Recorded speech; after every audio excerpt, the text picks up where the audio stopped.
Call the meeting to order. First item on the agenda is approval of the agenda. I move we approve the agenda.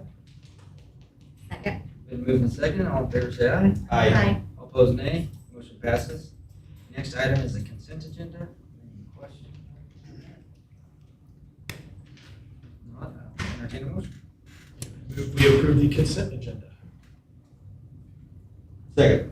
Been moved and seconded. All in favor, say aye. Aye. All opposed, nay. Motion passes. Next is public comment. Is there anybody here that'd like to speak to something not on the agenda? If you could step forward. Oh, go ahead, please. Oh, thank you. Either one. You state your name and your address for the My name's Daniel Martin. My address is 1621 North 150 Road. I don't actually live in the city limits yet, but once annexed, I will be. Yeah, I was just checking with you guys to see, I've been reading SB 40 that came out of the legislation recently, and I just wanted to make you guys aware. I don't know if you're familiar with it. I've read the bill, and it has to do with emergency powers and whatnot. And I just wanted you to understand or to know that in the future, we don't have to comply with the Douglas County Commission.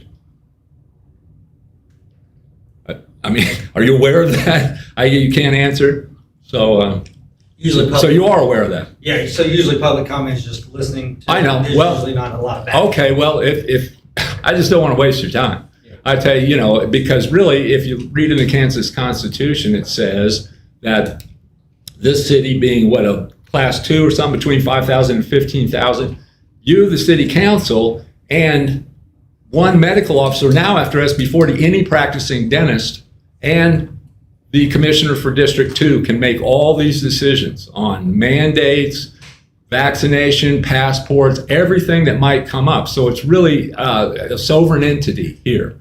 And I just wanted you to be aware of that because the school has that same power. And we just last night they voted to not have not forced vaccinated, but not be required to return to school, and nor mask, nor any identification for the vaccinated to the unvaccinated, which a lot of parents felt very strongly about. And I'm really proud of our school board. They voted it, it's done. So whatever Lawrence does, we don't have to be under that. And Lawrence is a little different than here in Baldwin. And we'd like to maintain that difference to some extent. Anyway, that's all I had to say. I just wanted to make you aware of that. It's in the state constitution, and then SB 40 just sort of drives it home, along with a bunch of really other crazy stuff. But thank you. Thank you.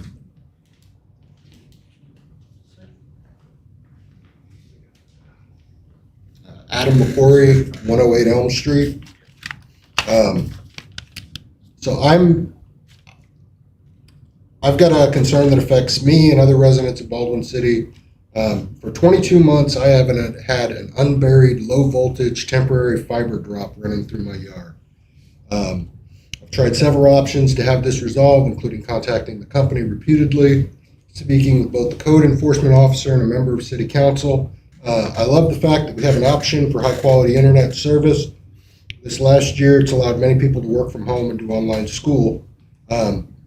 I'd like to ask that the city pass an ordinance or review the permitting process as it relates to utilities using the right-of-way to stage temporary drops to establish new service. This company's FAQ on their website states that any lines will be buried within a few weeks and to call if that doesn't happen. I have a junction box in my yard for fiber internet service. My service was buried within a month of the service being established in 2012, but there are two neighbors who've had temporary service drops from that junction box in my yard. These are running along my yard, they're running along the street. One of them goes through 4 people's yard and goes underneath a culvert for one of the streets.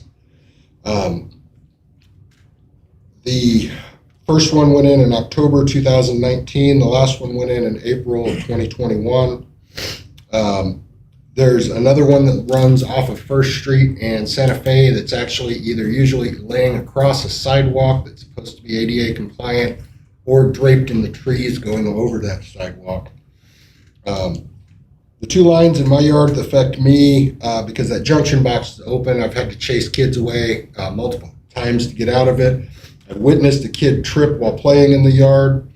I can't use my riding mower on that side of the yard, which increases the time it takes to mow the yard while having to move them out of the way. My homeowner insurance agent informed me that if someone were to be hurt in the yard because of tripping on that line, the company who owns the line would be responsible, but if that didn't work out, this liability would be shifted to me and my homeowner's policy. I have drive-through gates to my backyard, but hesitate to use them now because I'd be driving over both of these fiber lines, and I don't want to damage my neighbor's internet service. I'd like to ask the council to create a work group to look at a ordinance to either an ordinance or to modify the permitting process to give the utility company access to the city right away. In DeSoto, Kansas, the city administrator said that their permitting process for temporary drops required that they be buried within a reasonable time, usually 60 to 90 days. He also indicated that a drop running along the right-of-way through several properties would be problematic. Lawrence, Kansas issued a cease and desist order to AT&T for all active projects in the city right-of-way on July 15th to correct undesirable behavior. Both these examples suggest that a private company is being granted access to a public-owned resource, the right-of-way, and impacting private citizens in the course of doing business through more time mowing or not being able to access part of their property, that the city can direct the company to change or modify its business practices. I'd like to see the ordinance or permitting process for temporary utility drops to address low voltage drops like the fiber lines and add specific and enforceable timelines that are required to be buried by it. 60 days seems reasonable. Since I'd also like to see create a timeline for project to get all unburied lines into the ground. I personally know some of these lines that have been there for over 3 years, running through ditches and culverts. Understanding there's a lot of those and that would take a long time, that would likely be a 3 to 6 month process, but I think this group could get that started. Thank you. Thank you, Adam.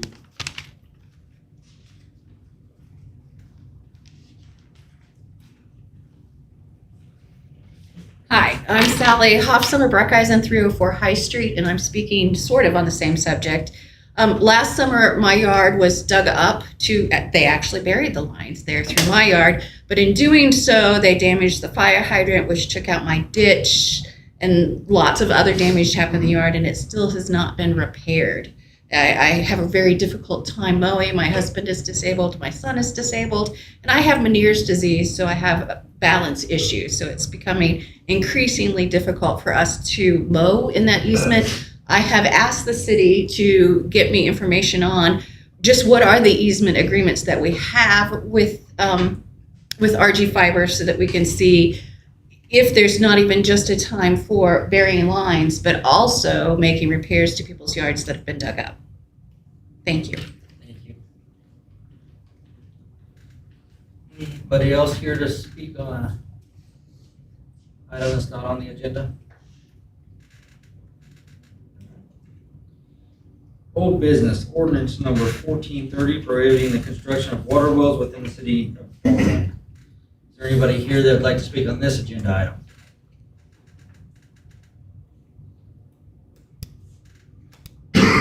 Seeing none, we'll open it up to council discussion. Julie, if you wouldn't mind giving just a quick recap on this was sent back to committee. The committee reviewed this, and there was a lot of discussion. I think that our final decision, or we came to an agreement that the ordinance would stand as presented. Is there any questions or discussions on that? Brian, do you have anything else to add? We weighed out everything that we heard in the meeting prior to that committee meeting. Lengthy discussion, but really it came down to what would be the most equitable decision for all involved in the city. And some of the conclusions that we came to is that everybody paying a fair share into the system to maintain it. If there's a way to change the fee structure for certain businesses or large users, that's something we can look at outside of an ordinance. This is really the protection of the water system, the protection of the investment, and really ensuring that all citizens that are here buy into the same system and support it.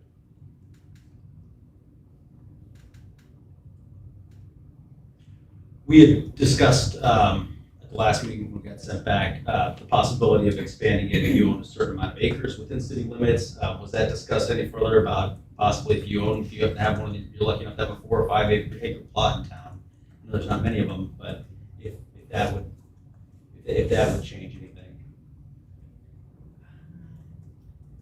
Don't know that that was really a point of discussion. What we did talk about with that is in the ordinance, it talks about the 200 feet. Yeah. That was from the property line, so we didn't know of any existing properties where that would be, an owner would be eligible.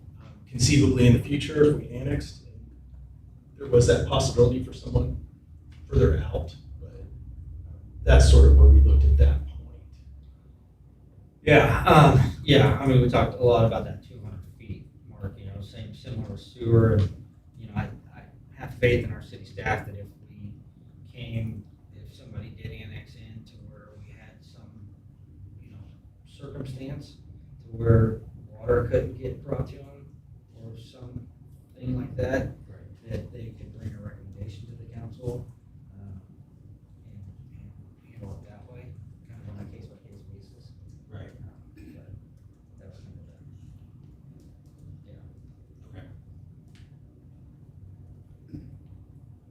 Yeah, my only thinking was that if you said it's 200 feet from the public water system when your property line touches that. So your property line has to be 200 feet from the public. If you're beyond that, then you can have a well. You know, what I kind of wanted to see some more discussion on was if your well is 200 feet from the access to your house, there would be no crossing. There would be no chance of it without a heck of a lot of work and a heck of a lot of digging.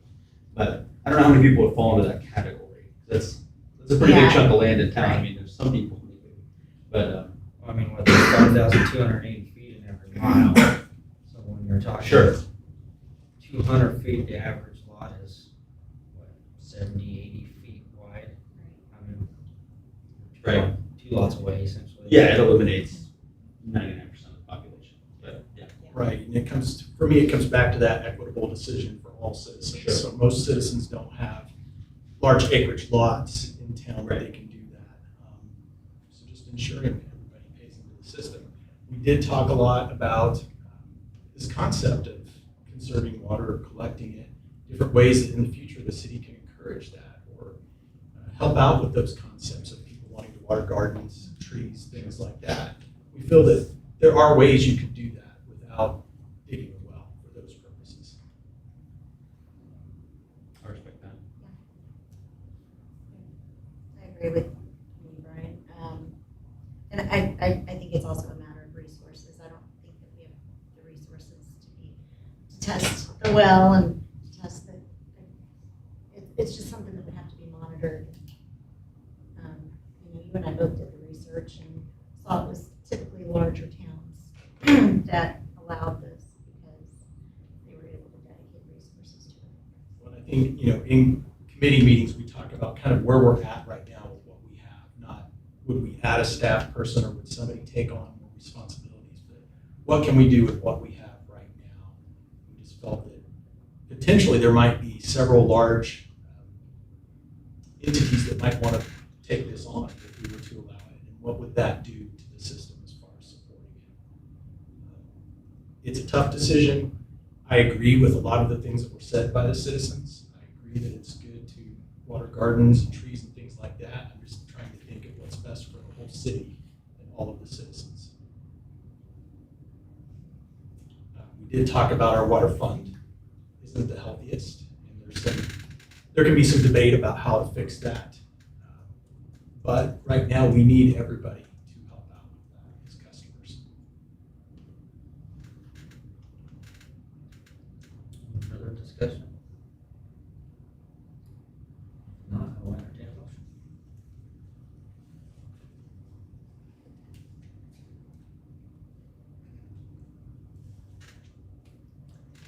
I move to approve the ordinance prohibiting water wells inside the city limits of Baldwin City. Second. Been moved and seconded. Julie? Aye. Susan? Aye. Brian? Aye. Corey? Aye. Motion passes 4-0. Next item under old business is the well permit. Committee felt like that need to address this along with the ordinance, and bring it back. For one more, they did discuss it again. What we felt in the committee, Julie, you can jump in on this, but what I remember us discussing was that, is this a permit for something that we do currently? It's not. So there was some talk of, is this an actual permit for something? I forgot to ask for public comment. Oh, sorry. Is there anybody here who'd like to speak to this agenda item on the well permit? State your guess I name will. and your address. Sorry about that, Brian. Sorry. We want to make sure we took public comment. Dan Nelson, 104 Dearborn Street. I'm the one that put in the permit. I understand where you're coming from. Is this actually a permit issue since, you know, you technically don't have a permit? My only request really at this point is I do want something that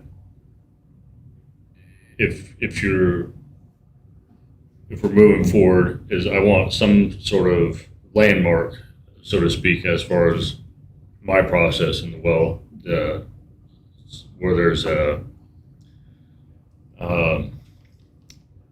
what the state told me was my legal timeline for getting it done. So that's really as far as that. I just want something as far as that. No, I don't need an actual permit from you.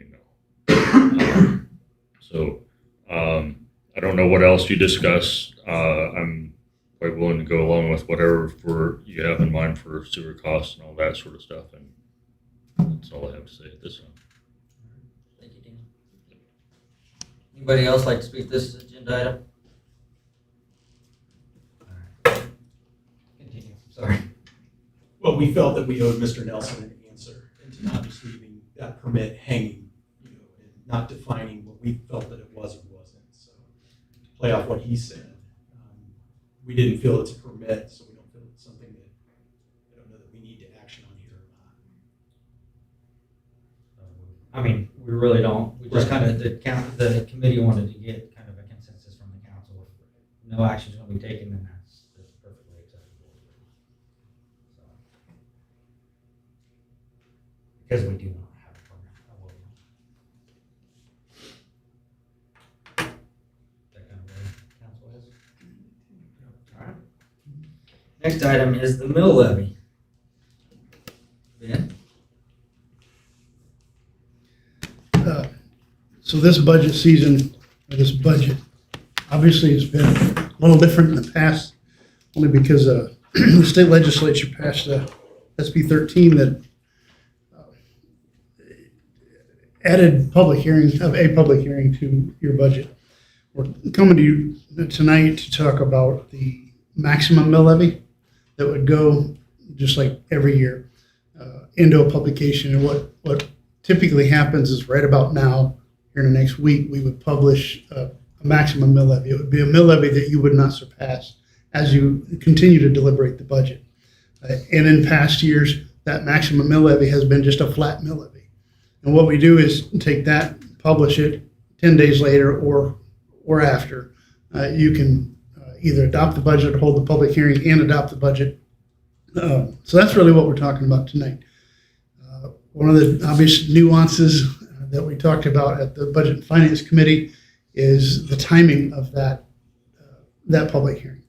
If we set a maximum mill levy as we have done in the past, that means the public hearing, both for the levy rate and the budget, would happen, and it could happen on the same day, but would happen after August 20th, which in this case would be September 7th, would be the first opportunity to do that. You can have the hearing for the levy rate and adopt the budget, obviously, in the same meeting. You just have to do one before the other. We still need to discuss or decide on a maximum mill levy, what we want to publish. From the committee's perspective, like we talked about it, if you publish a maximum mill levy as we have done in the past, it doesn't lock you into any kind of mill levy. It gives you the ability to go lower, go higher, gives you an ability to kind of discuss what you want to do. Glenn learned here a couple of days ago that the county will not be sending publications to the public this year, just because there's no facility to do that yet, for any increase over the revenue neutral rate. There'll still be a publication, obviously, and they'll publish it just like we would. It just won't be mailed to the citizens, any of the citizens' households, and that's across the state of Kansas. So that's there. I don't know if I missed anything from the. No, just to clarify, this just means that if the council votes to hold the mill levy flat, Right. that we can't exceed that, Exceed. but we can go down. And that would be my recommendation too. Say that, what was that? That would be my recommendation, to publish the maximum mill levy, give you the maximum flexibility as you continue with the budget process. Yeah. That is the benefit. It sounds like we have some ongoing discussions to have on this, and there's no harm in just going, staying the course and going back. We can't go forward if we decide to go 40 mils or whatever. Or, I'm sorry, not accept assessed value and be less than 44. All right, great. Thanks, Ben. That's all I got. Anybody from the public like to speak to this agenda item? All right, council discussion. Yeah, I agree with Corey. I mean, if we just publish a flat mill rate, that gives us another month essentially to try to figure out where the council wants to land on the final one for, as we go even up until and through the interviews. That was kind of the committee's discussion. I think I was right the first time, 40, because we've already decided the leverage to get there. Correct. Correct. Yeah, with us.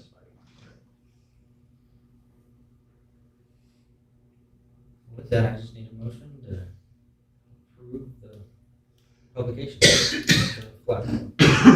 I move we approve the publication with a flat mill. Actually, you need an actual number. The mill for the past 2 years has been 44.828.